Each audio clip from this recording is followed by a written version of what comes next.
Ak chcete, tak budeme. Chceme. Najprv dám báseň.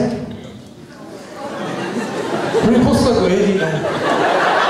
Nedákajte, ja to píšem ráno, a čo sa vám to nepáči. Ja som to realizoval, to je môj večer.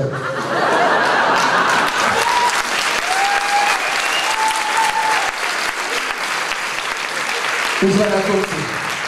Jedna básnička, Sofia vás potom rozospieva, dúfam. A potom pokrstíme knížočky, Sárka je tu na preto, aby tam ťapla. Chce sa aj spať, ide domov. 3 minútky a ideme. Posledná báseň. Ja nehovorím básne z hlavy, takže dúfam, že sa mi to podarí. Nemohli nič viac. Koľko stonov napočúvali sa na stromy. Koľko svetla napila sa rieka. Tlačili sme sa na seba telami silnejšie, než spojila nás láska. Naše veľké srdcia iba o seba bušili, no nemohli nič viac. Moje hravé prsty tvojou šijou stekali, no nemohli nič viac.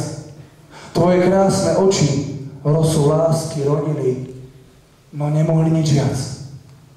Spoločne Boha sme sa pýtali, prečo vloží lásku medzi nás, keď je dal možnosť zakvitnúť jej nádherný jas.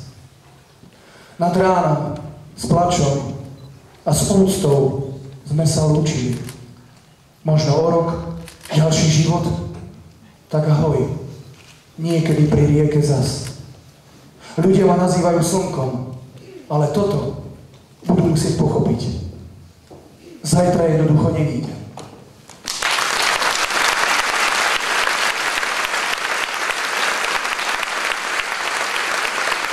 Sofia, a čo nechcem? Básničku. Sofia, poď zaspievať a potom krstíme. Sárka moja milovaná, kde si?